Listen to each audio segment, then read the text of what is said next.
Hey, Hebs. Welcome back, wife. What's new? What's exciting? You're living in the Arctic of Reno. I know. It's been a really, really long, drawn-out spring going into summer. It's cold. The White King is dead. Like, winter should be ending, but it's not. So Winter is still here. Yeah. Did you want to fill people in on anything, or you just want to jump in? You want to share what we're thinking of doing? Sure. Well, no, you do it. Well, we have decided that we are going to be moving to Texas. It's going to be oblique about where, so nobody can find us. We had a really crazy story.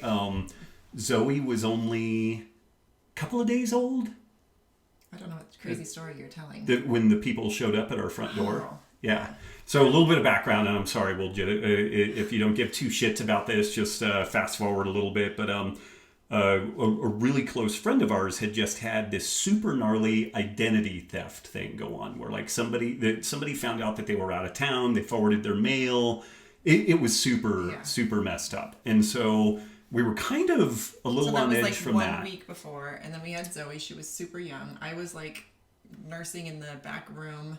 Well, and we were, this was like day 4 or 5, and we were completely sleep deprived, like out of your head, and you're legitimately insane at this point. Like and somebody had pinged Squatchy, and they're like, hey, I want to send Rob like one of these exercise mobility ball things or something like that. And so Squatchy had given them our home address, and lo and behold, somebody knocks on the door, and I show up at the door just disheveled and exhausted, and there are these people that I've never met before with like this little rubber ball, and they're like, oh, we had a wedding to go to, and so we were driving through, so we thought we would just personally deliver it. and so after that we got a P.O. box, and like it's not that we like hide our location, but I've had a few kind of wacky threats from like the crazy vegans and stuff like that, and we have kids, and so so we'll be. It's Central Texas. Yeah, we're looking at Hill Country, Texas. But not Austin. But not Austin. Yeah. All the cool kids can go there. We're going somewhere else. So anyway, we're looking at it moving. So the podcast may be a little hit and miss. We're trying to bank some of these so that we stay on top of that. But yeah. So and that's our preamble on that. Our pre-ramble. Pre-ramble. All right. We'll jump in then. Okay, cool. So our first question is on enzymes and IBS from Ken, and he says, Rob, talk to us about enzymes.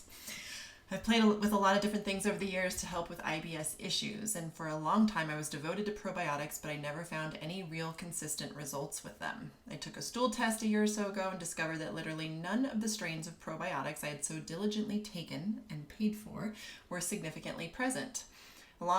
Along the way, antifungals and antiparasitic medication doctor prescribed helped calm the fire down below, but it was enzymes that seemed to have made the final difference for me. Not only is the fire largely out, I've really not had to keep up with taking enzymes like I did with probiotics. To be fair to probiotics, they seem to help in the moment, but I get the sense you have to take them daily, which does not seem to be the case with enzymes. I should mention I know several people that have had the same experience with probiotics and enzymes, and my question is, what is the mechanism at work? I get that enzymes help break down foods, but why would that help with IBS symptoms? And furthermore, why would those symptoms be largely gone after only 6 months or so of using them, but not taking them even daily? Yeah, it's really interesting stuff. When I was at the UCSF conference that Akil Palanisamy puts on each year, really amazing event. Dr. Dadis Karazian was there, and this guy is so smart. Cairo, and also a PhD in immunology, I think from Harvard. So kind of DC PhD guy. And he's a real legit gut health expert and really on the kind of how do you fix things clinically. And he did an amazing breakdown of this whole story. And he relies heavily on things like betaine hydrochloride, apple cider vinegar, which I've shifted to using capsules because when I would do the apple cider vinegar shots, it was dissolving my teeth, which it has a tendency to do, and butyrate. And so what's going on that in kind of a multifactorial story is that the enzymes in improving the acid content of the stomach while you're eating food if you break everything down into its constituent parts, and we're really concerned about the proteins in this story, and proteins, whether it's from animal sources or plant sources, if they hit the gut lining as a single amino acids or dipeptides, which is about the ideal scenario, there's really not immunogenic substance then. There's not the problematic proteins that can irritate the gut and cause the motility issues that kind of typify IBS. And then he recommended the butyrate because the butyrate tends to help fix the gap junction issues within the gut in kind of a primary and direct fashion. So in a healthy gut, assuming that an individual's eating some fermentable fiber and all that type of stuff, we get butyrate and propionate and malonate and these different short chain fats that improve gap junction function. And then in theory, a healthy gut, people are robustly digesting all of their food, including the proteins and also the carbohydrates that should be digested early in the process versus, if we have poor digestion, those carbohydrates can make their way intact into later portions of the digestion, which is kind of where SIBO and all that stuff pops up. So that's kind of the mechanism there, and it makes a lot of sense. And what's interesting about that, it's a little bit reminiscent. The gut health topic and the microbiome topic is really interesting. I think we've talked about this a couple of times before, but clearly the gut microbiome and gut health is critical. But we don't really know yet, I think in general, what to do about it. Like about 50%, most of the studies you look at, Dr. Ruscio has talked about this, 100 people take a probiotic formula, about half the people show improvements, half the people don't, some of the don'ts actually get worse. So it's very hit and miss in that regard. And also the probiotics generally are not intended to be repopulating the gut. They're actually intended to kind of tune the immune system, although some work from the Sonnenberg lab suggests that the process of putting these gut microbes from probiotics through the system actually creates a more amenable environment for you to get other organisms from the environment that should be taking up residence there. And really interesting stuff. But the point being that if we look at people who have had different forms of ileostomies, like basically having their intestines to varying degrees removed, these people don't live shorter, worser lives than people with all of that real estate. And this is despite whatever injury or illness caused that scenario. So on the one hand, clearly the gut microbiome and gut health is really important, but it seems, in my mind, my kind of take on this is it's really, really important to either function well, or if pathology has occurred, then we need to somehow address the pathology, because clearly just removing that real estate, like it makes all the notion of like, well, fiber is critical to health and all the stuff. It really kind of casts a interesting light on it. So in the scenario of really augmenting frontal digestion with enzymes and potentially like, again, apple cider vinegar, some other acid sources, that would appear to really fix a lot of problems, because we're breaking the food down and there isn't the large proteins that are potentially immunogenically, stimulating. So that's what's going on both on the probiotic side and most likely on the enzyme side. It is intriguing to me that you can get by with this with intermittent use instead of like needing to be really consistent. But also, even though the IBS had gone on apparently for some significant period of time, he maybe only needs to kind of pulse that whole process, because it is interesting too. Once the gut heals, then like cholecystokinin release is more normalized and acid secretions are more normalized. We know that H. pylori suppresses acid production, ironically, even though it's associated with peptic ulcers, but it tends to suppress acid production in the stomach to foster a more amenable environment for the H. pylori. So sometimes if we move out if we change the gut microbiome in a favorable way, then it just actually gets a little bit of a feed forward mechanism going, and it just generally functions better. So, yeah. All right. Our next question is from Terrence on squat pooping and toilet training. Terrence says, "Hey, Robb and Nicki, loving the new Q&A format. You've done such a great job educating the public on what to put in one end of their bodies that I want to take a moment to talk about how to get the most out of what comes out the other end. I'm a first-time dad of a now 16-month-old, so that means we're starting to approach potty training. As we all know, the natural paleo way of pooping is getting into that deep squat and letting fly. It's so obvious to me that this is the way we're meant to poop. I see it every morning. My little girl suddenly stops playing with her toys and drops into that ass-to-grass squat that my jiu-jitsu hips will never do again. By the time that 1,000-yard stare creeps into her eyes, I've already got one hand on my SLS-free baby wipes. Every parent has seen that, and yet every parent in this hemisphere insists on trying to get their kid going from this squat position to sitting on a porcelain platform with his or her feet dangling. The toddler naturally resists with a, "What the hell do you expect me to do from here?" look, and frustration ensues, but poop doesn't. It seems like transitioning our toddlers from diapers to seated toilets is yet another mismatch of nature in our modern civilization. For adults, it's easy to make a homemade platform or buy a squatty potty or similar product, but what's the plan for tots? I've considered setting up a kitty litter box in the bathroom. The mother-in-law is almost certainly going to lose her shit. But maybe that's the price of being the world's number 2 dad. Terrence, that's hilarious. Would love to hear your paleo poop solution for how we are wired to shit. Terrence definitely gets best question of the podcast history award. I don't know. I mean, the first thought that pops in my mind is this is a great product opportunity for Terrence to get in and try to address what's interesting is other countries have like, you do squat. Like I remember traveling to Turkey when I was like 19, and even Italy, I think they have some toilets like this where it's like a hole in the ground. It's porcelain, and there's a little spot for your feet, but you actually squat and it flushes, but you're not sitting on anything. So I'm sure you can order these toilets and have them installed in your home. Right? Can we do that with our new house?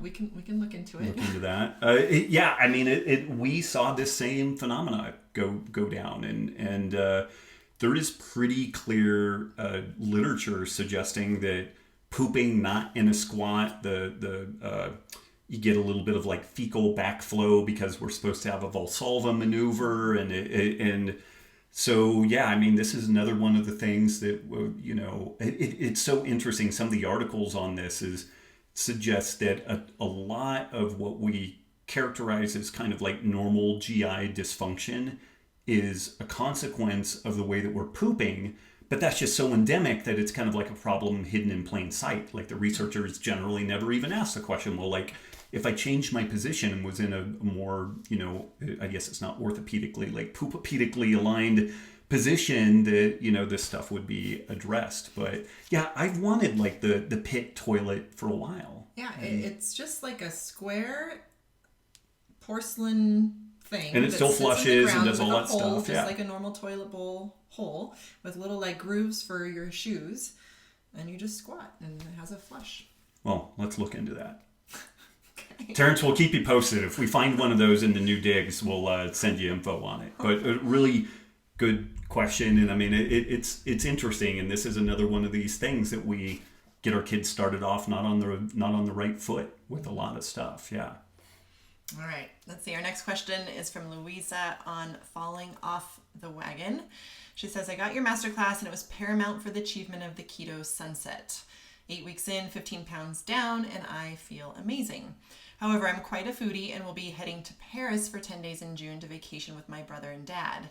I will be staying at a hotel and definitely don't want to miss out on real French croissants or pastries. I also am from Brazil, and while I can tell the benefits of keto long term, I would not be able to go visit and skip out on eating fruit, which is most of my diet while I'm down there. So my question, should I still try my best to keep up with the calories and macro count while traveling and or supplement with exogenous ketones? Do they even work? Or should I not worry about it until I get back home? And am I going to feel absolutely awful while getting back on carbs? On that note, maybe I should reintroduce carbs before I go. Appreciate your guidance on the issue." So maybe we'll start from the back and then work forward. Are you going to feel awful going back on carbs? I have no idea. Like it just depends person to person. I don't know. Like I go back and forth on this. Like on the one hand, I guess like a really a minimal tweak to what you're doing and still being able to enjoy all that you have to experience there, try to make sure that you hit your protein minimum. Like that just seems to be so important for not overeating, whether we're on a low carb or a low fat diet. So by hook or by crook, just make sure that you get your protein in. If you're in Brazil, then eat all the fruit, but make sure that you're getting plenty of protein with the fruit. When you're eating your croissant, make sure that you don't forego the eggs and sausage and all that type of stuff. And a little bit of portion control. I mean, the challenge or the benefit of keto is that we're removing the carb-fat combo, and that's where it becomes challenging for people to maintain normal appetite control. Again, adequate protein is really going to help with that. But so in Brazil, should she do like protein and fruit and skip any additional fat? Yes. And then in Paris, she could do protein and don't put butter on her French croissants and pastries. Maybe a little bit, but just don't go crazy on it. I think there's a lot of butter in them already. Right. To make them, but trying to minimize the fat if she's going to increase her carbs. Yeah, to some degree. And then as to the exogenous ketones are great, but the point isn't necessarily to take a ketone supplement to paper over other dietary concerns unless we're really tackling that from like a neurodegenerative perspective or something like that. So I mean, I don't really see the exogenous ketones being a huge boon in this scenario. If you like them, some people do notice that they do get some appetite, regulation by dropping in a scoop of the exogenous ketones or like the MCTs. There's one study that suggests a carb-rich breakfast plus MCTs cause people to then, and also I've got to say they ate adequate protein in this too. So it wasn't just like carbs and MCT. It was a good whack of protein, some standard carb intake, but then adding MCT. And what they noticed over time was that these folks tended to eat fewer calories overall throughout the day. So, and Chris Masterjohn did a nice unpacking of this. And so that might work similarly with the exogenous ketones. We don't have a study on that yet. There is one reasonably well performed study that suggests that MCT powder or MCT oil does that. So, yeah. Okay. Well, have fun, Louisa. That sounds like a really fun summer. I wouldn't mind that. Yeah. Okay, let's see. Our next question is from Sam on BJJ and recurring staph infections. Dear Robb and Nicki, over the last 12-year period, I've made numerous attempts to train BJJ, each attempt ending in a staph infection. My first time was about 12 years ago, where I got a good year of training in, which was punctuated by a pretty bad staph infection that flared back up a few more times shortly after. 8 years later, I went for it again, this time getting a staph infection after 1 week of training. Most recently, I got 6 months in before getting another. As you can imagine, every doctor I've talked to thinks I just need more antibiotics or that I have some secret colony of staph living in my nose.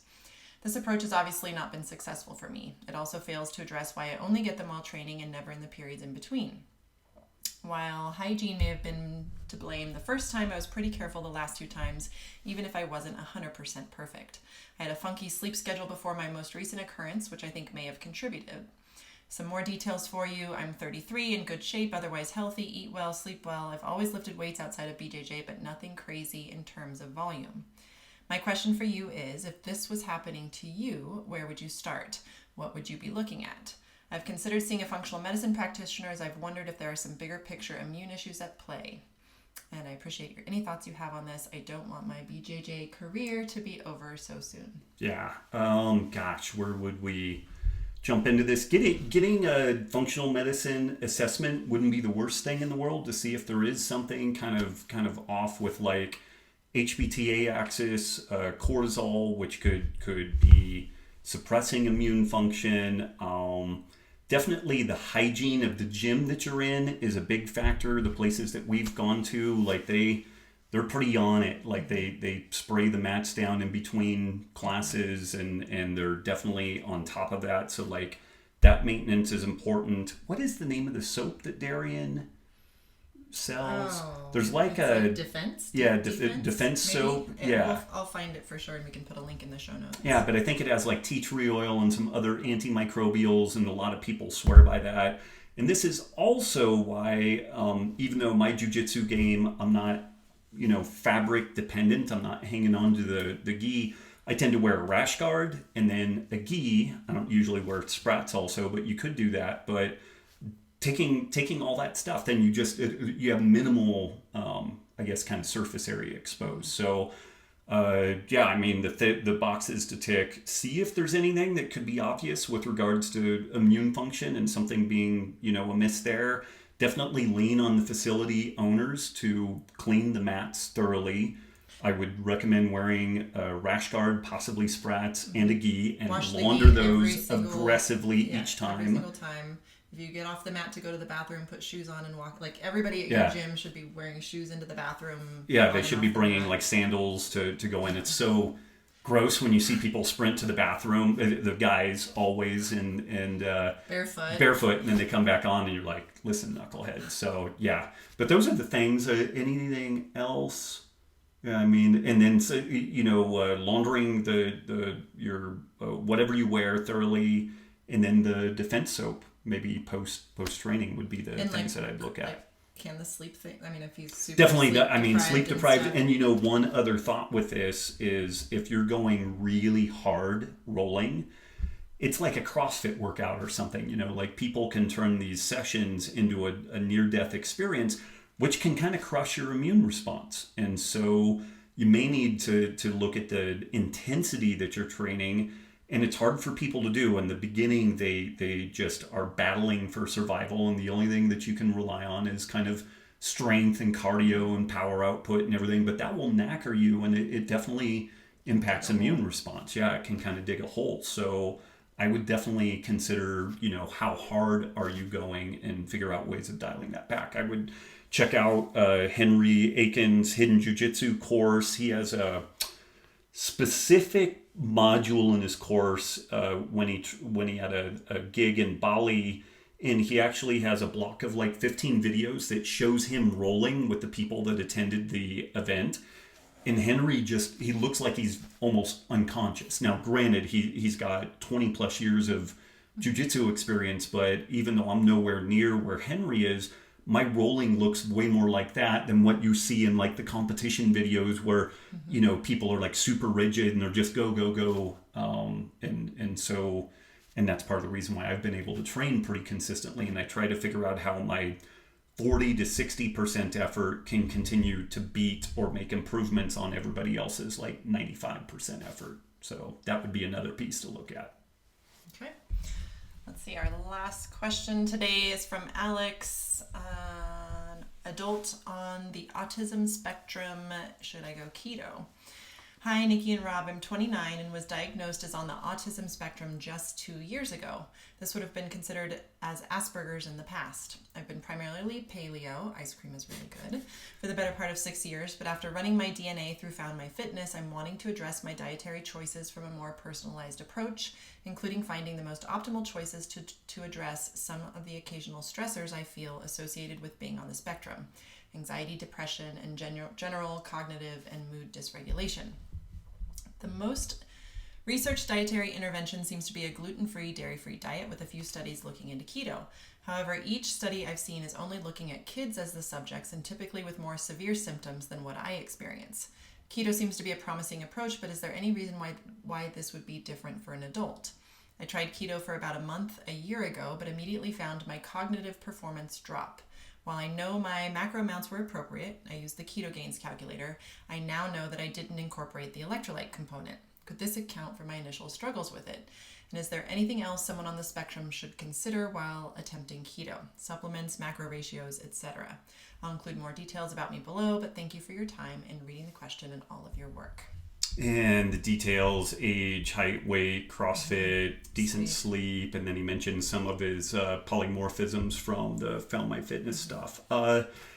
It's interesting. There shouldn't, if one is going to benefit from keto for a neurological situation, I don't see that there would be any difference between kids and adults. It is That said, it is interesting that many children who go on a ketogenic diet for, say, epilepsy, they don't need to stay on it for life. They're able to get off of it at some point. So there is something that changes there. So I don't know if the flip side could apply, that maybe there was a window in childhood where this could have worked and now it's not going to. That doesn't really make sense to me, but I don't know. But definitely not everybody experiences cognitive improvement on a ketogenic diet, but the lack of adequate electrolytes, in particular sodium, is like just jaw-dropping, make or break deal. So if you were going to get back in and try this again, I would definitely check out Element. Even if you just go to the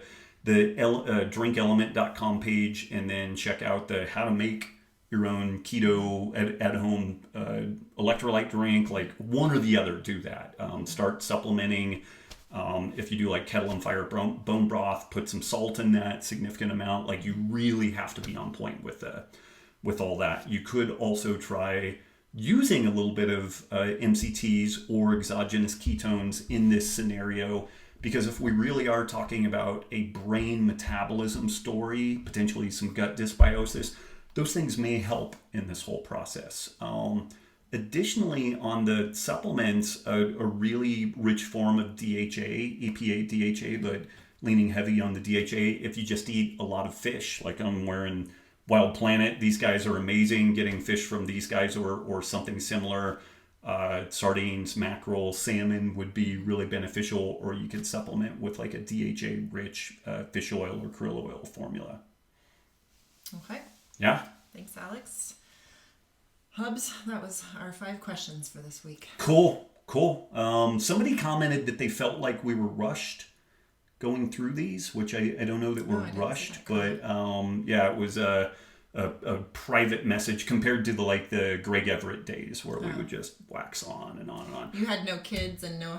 We had no kids, and also, so I try to be as thorough as I can, but also concise, because people have a shortened attention span these days, and so try not to wax on too long, but trying to strike a balance between being both thorough and concise. So there you have it.